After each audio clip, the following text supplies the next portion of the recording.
భ్రాంతి నొందాడు పేతురు. ఇప్పుడు ఏం చేస్తున్నాడంటే కొంచెం తనను తాను కంట్రోల్ చేసుకున్నాడు. 2 విషయాలు మనం గమనించాలి. యేసయ్య దగ్గరికి వచ్చినప్పుడు యేసయ్యని ప్రేమించాలి. 2 యేసయ్యని అర్థం చేసుకోవటం నేర్చుకోవాలి. 3 మనము ఒక స్టెబిలిటీకి రావాలి, ఒక కంట్రోల్కి రావాలి. మనకి ఏమైనా ఉండొచ్చు, మనకు బలం ఉండొచ్చు, బలగం ఉండొచ్చు, డబ్బు ఉండొచ్చు, ఏమండి అందరికంటే తెలివితేటలు ఎక్కువ ఉండవచ్చు, అందరికంటే ఎక్కువగా పాడగలగవచ్చు, లేదా ఏమైనా ఉండొచ్చు. ఇవి ఏమైపోవాలంటే అప్పుడు వరకు మనకు గర్వం ఉండొచ్చు, మనకు కలిగిన దానిని బట్టి మనకు అతిశయం ఉండొచ్చు. కానీ యేసయ్య దగ్గరకు వచ్చినాక అవన్నీ పోవాలి. స్తోత్రం. అవన్నీ పోవాలి. హల్లెలూయా. మనలో ఉన్న ఈర్ష్య ఉండొచ్చు, కానీ యేసయ్య దగ్గరకు వచ్చినాక ఈర్ష్య ఏమవ్వాలి? పోవాలి. మనలో అసూయ ఉండొచ్చు, కానీ యేసయ్య దగ్గరకు వస్తే ఏం కావాలి చెప్పండి? అసూయ పోవాలి. కానీ అసూయను పెట్టుకుని యేసయ్యను కూడా పెట్టుకుంటానంటే యేసయ్య ఉండడు. ఈర్ష్యను పెట్టుకుని యేసయ్య నువ్వు కూడా నాతో ఉండంటే యేసయ్య ఉండడు. అబద్ధాలాడుతూ యేసయ్య నాతో ఉండంటే యేసయ్య ఉండడు. ఆమేన్. నీకు ఏ లక్షణమైతే ఉందో చెడు లక్షణాలు, వాటిని వదిలిపెట్టాలి. పేతురు ఏం చేస్తాడంటే మెల్లిమెల్లిగా తగ్గటం ప్రారంభించాడు. ఇంకా చెప్పాలంటే చాలా ఉండే, కానీ మచ్చుకు కొన్ని ఉదాహరణలు. ఇవి అయిపోయినాక యేసు ప్రభువారు చనిపోయే సమయం వచ్చింది. యేసు ప్రభువారు చనిపోయే సమయం వచ్చినప్పుడు పేతురు యేసయ్యతో డిస్కషన్ చేస్తుంటే ప్రభు అన్నాడు, నీవు నన్ను ఎరగవని ఈరోజు ముమ్మారు చెబుతావు. ఎవరితో అన్నాడు? యేసయ్య పేతురుతో అన్నాడు. పేతురు యేసయ్యని ఏమనుకున్నాడు? నా ప్రాణం అనుకున్నాడు. యేసయ్య అన్నాడు, నువ్వు నా ప్రాణం అని అంత సామర్థ్యం నీకు లేదు పేతురు అన్నాడు. మనం కూడా ఏమంటామంటే, యేసయ్య నువ్వు తప్ప నాకు ఇంకెవరు వద్దయ్యా, నేను నిన్నే నమ్ముకున్నానయ్యా, నీ మీదే అనుకున్నానయ్యా, నీకోసమే బతుకుతున్నానయ్యా అంటాను. అది చూసి యేసయ్య అంటాడు, అంత సామర్థ్యం నీకు లేదు అంటాడు. స్తోత్రం కలుగును గాక. హల్లెలూయా. అంత సామర్థ్యం నీకు ఏం ప్రభువా, నన్ను తక్కువ అంచనా అతను. నాతో చాలామంది ఉంటారు, అన్నా ప్రాణం అన్న నువ్వంటే నీకోసం ఏమైనా చేస్తానన్నా, నీకోసం పరిచర్య చేస్తానన్నా. 3వ రోజు కనపడలేదు. వచ్చిన వాళ్ళు అంటారు, అయ్యగారు ఈ మందిరం మేము చచ్చిపోయేదాకా వదలమండి, మేము చచ్చిపోతే వదులుతాం తప్ప చచ్చిపోయేదాకా ఈ మందిరం వదలమండి. నేను లోపల అనుకుంటాను, ఓహో సరే. గట్టిగా 4 వారాలు వచ్చండి, 5వ వారం రాలేరు. యేసయ్య అంటున్నాడు, నా ప్రాణం అని నువ్వు అంటున్నావు, కానీ అంత స్టాండ్ ఫామ్ నీలో లేదు, అంత క్యాపబిలిటీ నీకు లేదు అన్నాడు పేతురు. పేతురుని కాదు, ఇక్కడ ఉన్న ప్రతి ఒక్కరితో చెప్తున్నాడు, నువ్వు నా ప్రాణం ప్రభు అంటే నీకు అంత సామర్థ్యం లేదు. ప్రాణం అంటే అవసరమైతే నీకోసం నేను ప్రాణం పెట్టేస్తాడు పేతురు. నువ్వు నన్ను ఎరగవని చెప్తున్నాడు యేసయ్య. పేతురుతో అన్నాడు, నువ్వు నన్ను ఎరగవని చెబుతావయ్యా ఈరోజు 3 సార్లు, అలా చెబితేనే కోడి కూసిద్దయ్యా అని ప్రభు చెప్తే పేతురు అన్నాడు, నేనంటే ఏమనుకున్నావు అంటే 3 సంవత్సరాలు నీతో తిరిగితే నువ్వు నన్ను అర్థం చేసుకుంది ఇదేనా? మనం అంటాం కదా, అంటే నేను నీకు అర్థమైంది ఇంతేనా, నువ్వు నన్ను అర్థం చేసుకుంది ఇంతేనా? పేతురు అన్నాడు, నువ్వు నన్ను అర్థం చేసుకుంది ఇంతేనా, అవసరమైతే నీ కోసం నేను ప్రాణం పెడతానన్నాడు. అక్కడ చెబుతుంది ఎవరు? Praise the lord. అర్థం కాల పేతురుకి. పేతురు అనుకున్నాడు, నేను ఈయనను వెంబడించడం వల్ల యేసయ్యకి ఘనత వచ్చింది అనుకున్నాడు. చాలా మంది అంటారు కదా, మేము మందిరానికి రానంత వరకు అండి ఆ మందిరంలో జనం లేరండి, మేము మందిరానికి వెళ్ళటం ప్రారంభించామండి జనం ఫుల్ అయిపోయారండి. నువ్వు మందిరానికి వస్తే దేవుడు నిన్ను ఆశీర్వదిస్తున్నాడా, లేదా నువ్వు మందిరానికి వస్తే నిన్ను బట్టి దేవుడు ఆశీర్వదింపబడుతున్నాడా? బైబిల్ అంటుంది, నా ప్రాణమయ్యా నీ కోసం నేను ప్రాణం పెడతానని నువ్వు అంటున్నావు, నీకు అంత సామర్థ్యం లేదు పేతురు. ఏం చేయాలి ప్రభువా? పోను నీకు అర్థమైంది. ఆ రాత్రే పేతురు దగ్గర ఒక అమ్మాయి, చిన్న అమ్మాయి వచ్చి నుంచుని, ఇదిగో ఈయన కూడా యేసయ్య శిష్యుడే, నేను చూశాను అంత.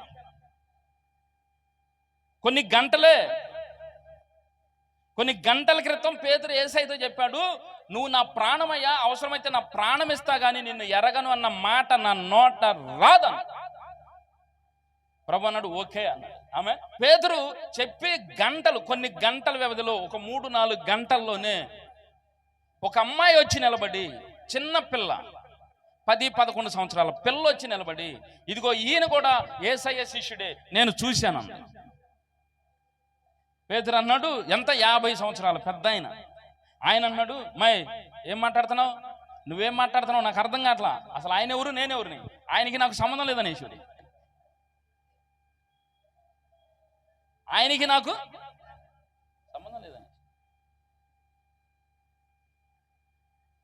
అంత బాధలో కూడా ప్రభు ఆయన ముఖం వెంక చూశాడు. పేతురుకి సిగ్గుపోయి తలదించుకుని ఏం చేయలేని పరిస్థితి అది. అక్కడి నుంచి మరొక ప్లేస్కి వెళ్ళాడు.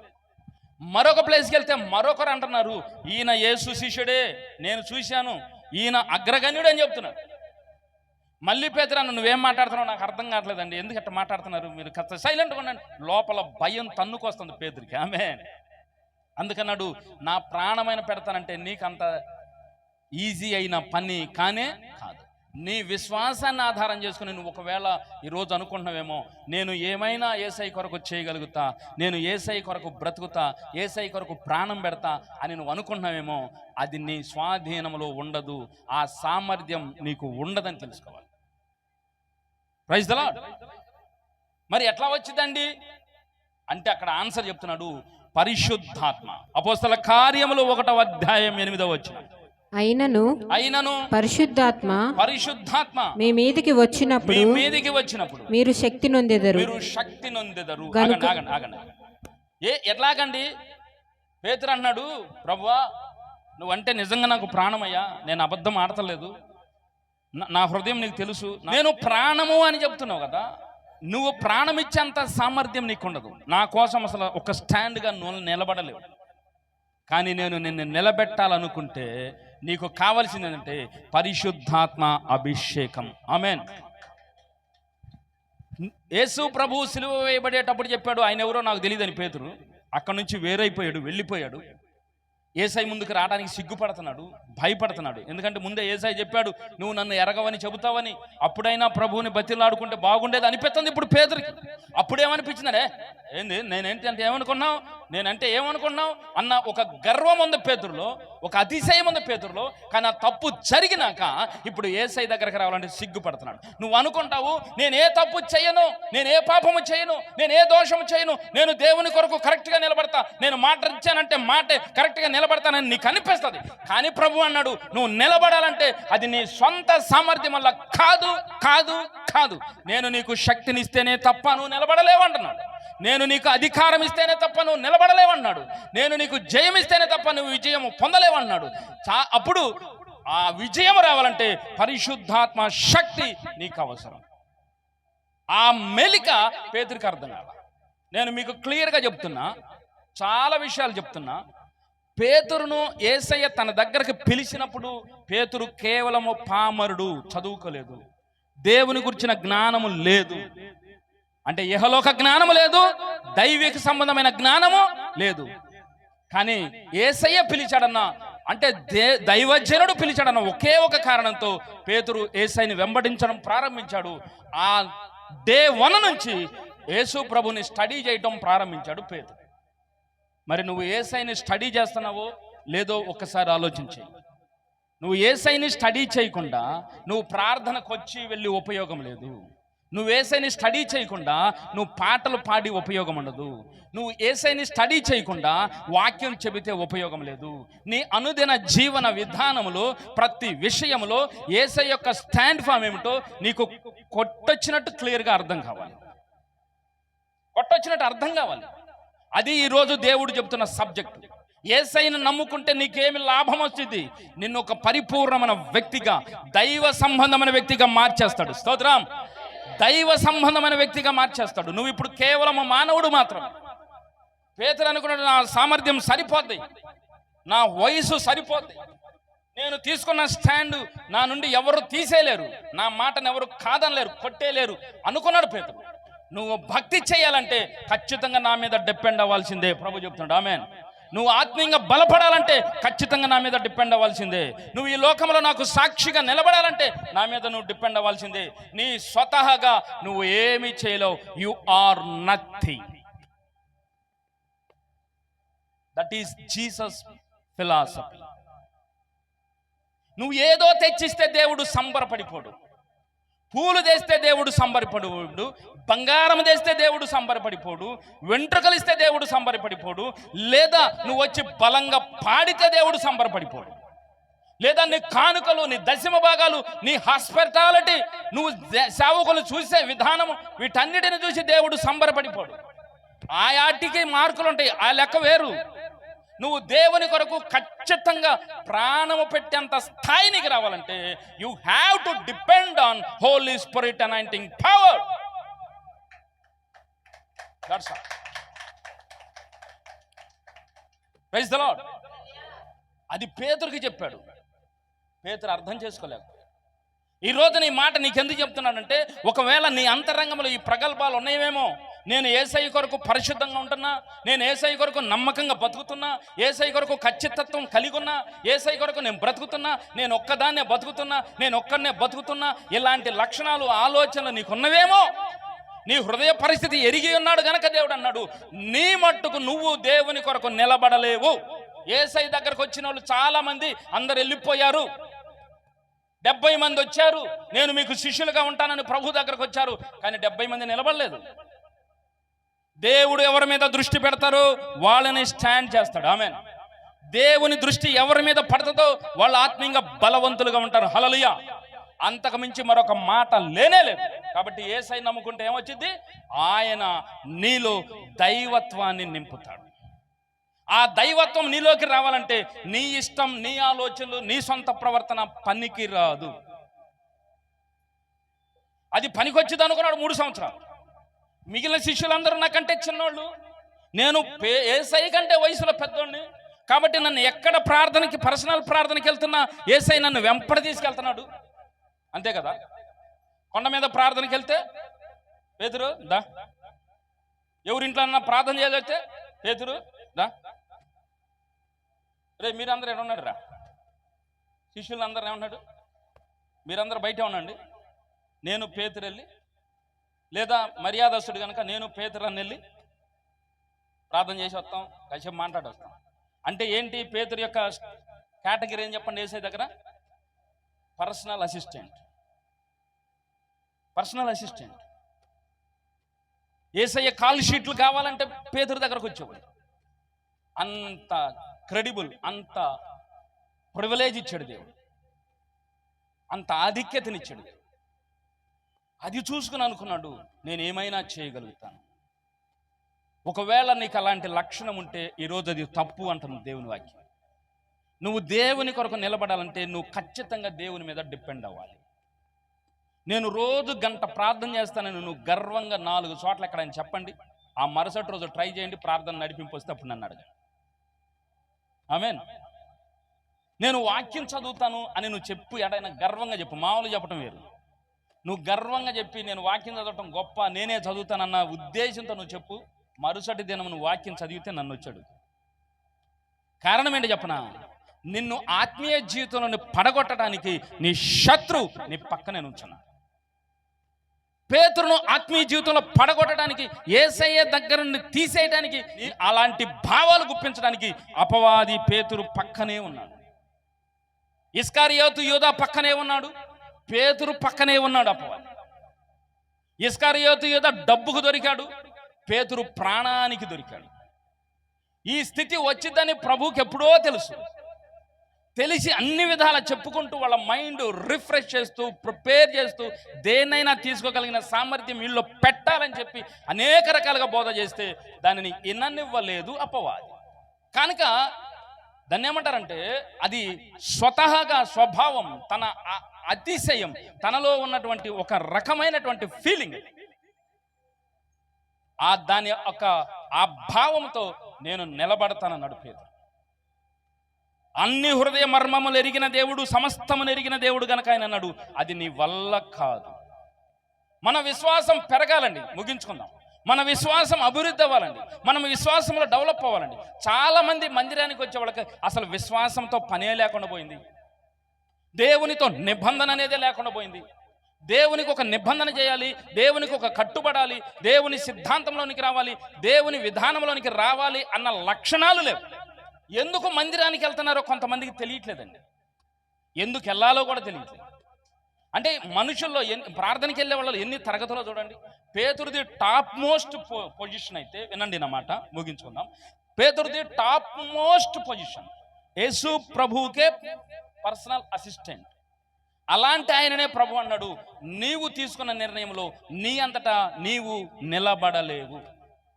పేతురునే ఆ మాట అంటే మరి నా పరిస్థితి ఏంది? మరి మన పరిస్థితి ఏంది? ఒక చిన్న శోధన వస్తే దేవుని మీద వ్యతిరేకత వచ్చిందే, ఒక మేలు జరగకపోతే దేవుని మీద వ్యతిరేకత వచ్చిందే. ఇదిగో దేవుడు చేస్తాడు, దేవుడు నమ్మదగిన వాడు, దేవుడు మేలు చేస్తాడని మనం అనుకుంటున్నా, మళ్ళీ ఏదైనా సమస్య వస్తే దేవుడు ఏం చేస్తాడండి? దేవుడు ఏం చేశాడు చెప్పండి? నేనేం చెప్పను. దేవుడు ఏం చేశాడో నీకే తెలియాలా? ఆమేన్. దేవుడు నీ జీవితంలో ఏం చేశాడో నీకే తెలియాలి. దేవుడు మన దీవించునుగా. హల్లెలూయా. ఒక చిన్న సమస్యకు, ఒక చిన్న శోధనకే భయపడి ఆత్మీయ జీవితంలో వెనక్కి వెళ్ళిపోతున్నామే, అక్కడ ప్రాణం, అక్కడ థ్రెట్ లైవ్లో కనపడుతుంది. ప్రాణం తీసే పరిస్థితి. అర్థమవుతుందా? స్తోత్రం కలుగునుగా. హల్లెలూయా. ఆ ప్రాణాపాయ పరిస్థితుల్లో పేతురు వెనక్కి తగ్గిపోయాడు. ఎందుకు ఈ మాట పేదరికితో ప్రభు చెప్పాడంటే, పేతురు నువ్వు 99% సక్సెస్ అయ్యావు నా దగ్గర. చెప్పగలడు 99% నా దగ్గర నువ్వు సక్సెస్ అయ్యావు, కానీ 1% నువ్వు ఫెయిల్ అయ్యే ప్రమాదం ఉంది. పేతురుని కించపరచడానికి కాదు, నువ్వు నన్ను ఎరగవని ముమ్మారు చెప్పేదాకా కోడి కుయ్యదు అని ప్రభు చెప్పాడంటే పేతురుని అవమానపరచడానికి కాదు, పేతురుని క్రిటిసైజ్ చేయటానికి కాదు. శబాష్, నీలో 99% ఉంది, ఇట్లా చెబితే అర్థమైంది పేతురుకి. పేతురు నువ్వు 99% సక్సెస్ అయ్యా, కానీ 1% నీలో ఒక లోపం ఉందయ్యా, దాన్ని నువ్వు సరి చేసుకుంటే నువ్వు 100% సక్సెస్ అవుతావు అని ఎట్లా చెప్పాలి? కానీ మనం ఎక్స్పెక్ట్ చేసినట్టుగా ప్రభు మాట్లాడండి, మనం అనుకున్నట్టుగా ప్రభు కదలడు. అందుకన్నాడు, నీకెంత పర్సంటేజ్ గుడ్ ఉందో నేను చెప్పను, నువ్వు ఎంత పర్సెంట్ విక్టరీ సాధించావో నేను చెప్పను, నీ ఫీడ్బ్యాక్ నేను చెప్పను, నేను నీలో ఉన్న డిఫాల్ట్ నేను చెప్తా. ఏమదంటే నువ్వు నన్ను ఎరగవని చెప్తావు. That's all. ఇప్పుడు యేసయ్యని అర్థం చేసుకోవడానికి పేతురు చాలా టైం పట్టింది, 40 దినాలు పట్టింది. 3 సంవత్సరాలు ట్రైనింగ్ అయినా నీకు వాక్యం అర్థమైంది, నీకు కార్యాలు అర్థమైంది, కానీ నా భావన నీకు అర్థం కాలేదు కాబట్టి 40 డేస్ నీకు. ఎందుకంటే నీ మీద నువ్వు ఆధారపడ్డావు, నీ జ్ఞానం మీద నువ్వు ఆధారపడ్డావు, నీ ధైర్యం మీద నువ్వు ఆధారపడ్డావు, నీ బలం మీద నువ్వు ఆధారపడ్డావు, నీ వ్యక్తిగతంగా నీ మీద నువ్వు ఆధారపడ్డావు కాబట్టే నేను నీకు అర్థం కాలేదు, నా యొక్క భావం నీకు అర్థం కాలేదు. ఒక్కసారి నువ్వు అడిగి, ప్రభా నన్ను ఎరగవన్నావంటే, నువ్వు చెప్పావంటే ఏదో మెలికొంటది ప్రభా, నన్ను క్షమించి నాకు అర్థమయ్యేది చెప్పు ప్రభా అని ఒక్కసారి నువ్వు అడిగితే నేను దాని వివరం చెప్పేవాడిని. నేను చాలాసార్లు మీకు కొన్ని విషయాలు చెప్తే మీరు దాన్ని తీసుకోరు. వాక్యం విన్న ప్రియ దేవుని బిడ్డ, మనము మందిరానికి వెళ్తున్నామంటే, మనం ప్రభువుని వెంబడిస్తున్నామంటే, మనము ప్రభువుని స్టడీ చేయాలి. మనల్ని మనం హైప్ చేసుకోవటానికి కాదు, మనల్ని మనం చూపించుకోవటానికి కాదు. ఎప్పుడు అర్థమైందంటే పరిశుద్ధాత్మ అభిషేకం పేతురు మీదకి వచ్చినాక అర్థమైంది. పేతురు మీదకి పరిశుద్ధాత్మ అభిషేకం వచ్చినాక అర్థమైనాక ఇప్పుడు అంటున్నాడు, కొంతమంది పేతురు దగ్గరకు వచ్చి నువ్వు అసలు వాక్యం ప్రకటించొద్దని, నువ్వు యేసయ్యని గురించి చెప్పొద్దని. అప్పుడు యేసయ్య ఏమన్నాడు? సిలువకి వెళ్ళేటప్పుడు నా ప్రాణం పెడతానన్నాడు. పెట్టాడా? భయపడి పారిపోయాడా? ఇప్పుడు యేసయ్య లేడు దగ్గర. స్తోత్రం. అప్పుడు యేసయ్య ఉన్నాడండి. అర్థమవుతున్న వాక్యం. యేసయ్యను సిలువ వేసేటప్పుడు పేతురు పక్కన యేసయ్య, దూరంలో యేసయ్య ఉన్నాడు, లైవ్లో కనపడుతున్నాడు. కానీ ఇప్పుడు పరిశుద్ధాత్మను పొందుకున్నాక కొంతమంది పట్టుకుని నువ్వు యేసుని గురించి చెప్పడానికి వీల్లేదంటే అక్కడ యేసయ్య లేడు, లైవ్లో లేడు, స్పిరిట్లో ఉన్నాడు. కానీ ఇప్పుడు పేతురు అన్నాడు, మేము కన్నవాటిని విన్నవాటిని చెప్పకుండా ఉండలేము, మేము కళ్ళతో చూసాం. ఎక్కడ చూసాం? మా గురువు గారి దగ్గర చూసాం. పేతురు అన్నాడు, మేము కళ్ళతో చూసాం యేసయ్యను వెంబడించి 3 సంవత్సరాలు. Praise the lord. 1 రోజు కాదు, 2 రోజులు కాదు, 3 years మేము యేసయ్య దగ్గర చూసాం.